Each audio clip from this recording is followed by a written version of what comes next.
NBA community, I'd like to talk about something in this video that I see happening far too often that I'm guilty of myself as well quite a bit, and I think every NBA fan that engages with social media is to some degree guilty of as well, that I think overall maybe could be dialed back just a little bit, that would make NBA fandom and individual team fandom a lot more enjoyable as a whole across the NBA community, and that is engaging in toxicity on various social media platforms when it comes to your favorite team or your favorite player or just the NBA as a whole, right? Like I said, I'm very guilty of this as well, and this is something I'm personally going to try to make an effort moving forward to try to dial back as a basketball fan, NBA fan, and I'm going to explain why I think it would be a good thing maybe for a lot of the community to take part in this with me as well in this video. Toxic discussions and toxic discourse around certain communities and niche groups in the NBA community, and just really, like I said, the NBA community as a whole has really ramped up with the explosion of social media. In my personal opinion, when I first started watching NBA basketball, it was nowhere near what it is now. You know, you had a couple of polarizing players or teams in the NBA at the time, like the Miami Heat or LeBron James has always kind of been that way. And you had like certain debates or GOAT debates like Jordan versus LeBron or LeBron versus Kobe, right? And that kind of thing could get a little toxic and heated at times in the community, but nowhere near on the scale it is now. You know, if you do anything in the NBA at this moment in time, there's a good chance there's going to be a toxic discourse around it, no matter what it is, right? And like I said, you know, I am totally guilty of this as well, but I just kind of want to lay out, you know, what I'm kind of seeing around the landscape and also where I think maybe we can make some tweaks as NBA fans to make the basketball community a little bit more positive of a place and fun to be in at times, you know, because a lot of what I'm seeing now is a little bit unnecessary, right? Like, I understand where it comes from, right? We're passionate as sports fans, right? Where that's what makes being a sports fan so great, is that, you know, you get to talk trash, you get to have bragging rights over certain teams that you beat, you get to get passionate and fired up about certain things that go your way or just, you know, don't go someone else's way, and that's great. That should never be removed from sports. You know, that's what the spirit of competition is, right? That's part of it, at least. And that, like I said, there's a difference to me between being a passionate fan and a toxic fan, right? And like I said, I think we all do this. We go towards the toxic side of things a lot without even knowing it sometimes, you know? And I think there's just a lot of times where we could like take a step back and be like, is this really the right way to engage with this conversation, or am I just being toxic? Because listen, there's nothing wrong with being passionate or fired up about a certain take you have or your favorite team or your favorite player. That's, like I said, that's what makes being a fan so great. But it crosses a line when you get disrespectful towards other players or other fans, or a lot of times you're just defending your own team or you're defending your own player and you feel like maybe it's worth it to go a little over the top in your defense of that because you feel really strongly about it. And that's totally understandable, like I said, but I have done this on occasion, and here's what I want to say about my experiences and also why I think it's a net negative in the community, and also why I think we should be trying to move in a different direction as NBA fans. And for me personally, right, like I'll just give a, you know, my personal experience, right? I'm a huge 76ers fan, LeBron James fan, Joel Embiid, right? And Joel Embiid and LeBron James over the past few years, and really just LeBron's whole career, but Joel Embiid over the past few years has been one of the more polarizing figures on social media. You know, a lot of people think he's a fraud, or, you know, he's trying to rob MVPs from Jokic and stuff like that. And like I said, usually these, you know, attacks and defenses are somewhat based in a real truth, right? Like, I do think Sixers fans are way too over the top toxic at times against Jokic fans or Nuggets fans, and they make it honestly harder for people to root for Embiid, right? LeBron fans can be way over the top against like Jordan slander and stuff like that. So from my experience, right, when I find myself getting worked up and, you know, engaging in some of these things, which I've really tried not to lately, but sometimes it happens, you know, I'm pretty active in the community, especially on this channel. And like I said, when I do this, I notice that I stop enjoying the game as much as I used to, right? It becomes about like being right about a certain thing as opposed to just taking a step back and just seeing the beauty and enjoying the game of basketball that I love. And that's why it brought me to this community in the first place, right? I think a lot of times I lose sight of that, like what brought me to this community and why do I love it so much? And I get lost in the dialogues and the discourses and the heated toxic debates about really specific things, and then I can't just like enjoy a basketball game anymore. I'm trying to like root for a certain outcome so hard that if it doesn't happen, then I immediately get toxic or I immediately get triggered. And it's like I said, you can get, you know, heated and passionate and upset and overjoyed, right? Like that's part of being a sports fan. But I think it crosses the line when you know, take to Twitter right after a game and you trash, you know, a certain fan base or a certain player so much that it's just like, you know, you guys can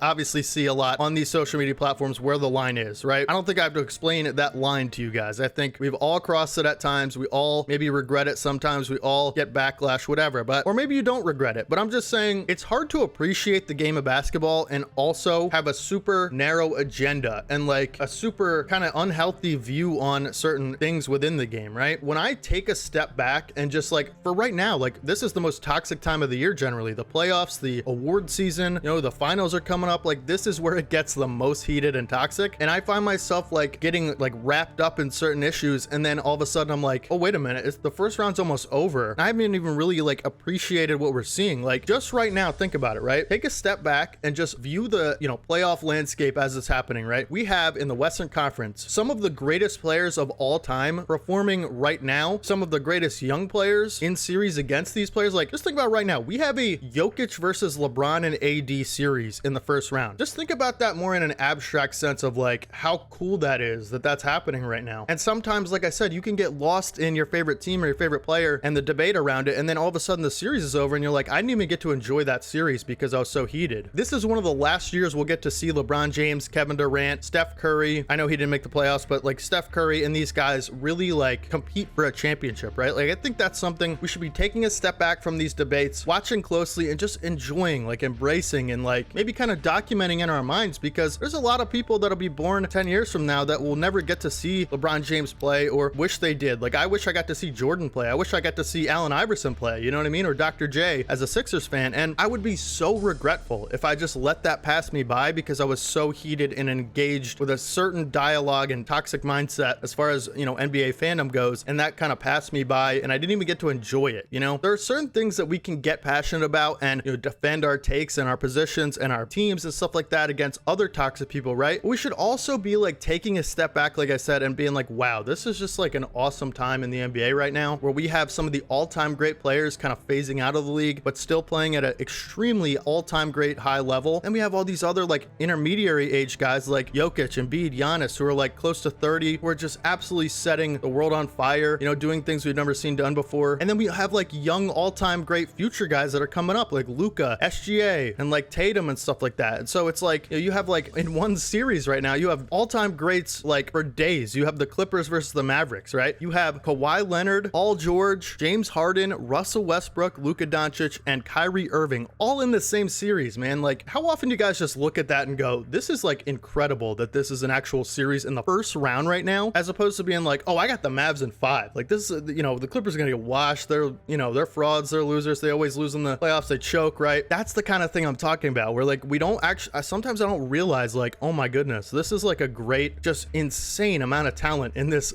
on this one floor right now that I'm watching in the game, that I'll get to be like, you know, I saw that series, right? I don't want to forget this because it's a special moment in the NBA right now. We're seeing, like I said, the combination of all-time great older players, like I said, LeBron, Curry, Durant, Kawhi, Harden, Westbrook. No matter what you think about these guys or who you root for, right? Can we just like appreciate what they're doing and how their careers have turned out? Like me personally, I'm not a fan of a lot of those guys. Like personally, I just don't, you know, they've a lot of those guys have done a number on my Sixers, right? Harden and Kawhi, like, you know, but I can still appreciate that all those guys are on the same team right now. It doesn't matter what, you know, age they are. They're all playing against Luka Doncic and Kyrie right now. And that's like insane to me that like, this is a series just, I feel totally being taken for granted. You know, this is where we should step back as the community and be like, can we just take like one day, like a few hours to just like one, you know, playoff day and just be like, wow, the NBA is in such a great place right now. Like I know we get passionate, we get worked up about our teams and we get fired up about certain things. Like I just made a video yesterday about the refs and how they, you know, robbed the Sixers last night. And I got so worked up about that I'm going to totally let this series pass me by and be like, dang, man, like I wish, you know, I wish I could have looked at it a different way while it was happening, because you never know what could happen, you know? So I just think personally, this is what I'm going to try to do. I'm going to try to take these steps back more and kind of put things in perspective and be like, this is a great time in the NBA right now. Like one of the best ever, one of the greatest eras, no doubt. And one of the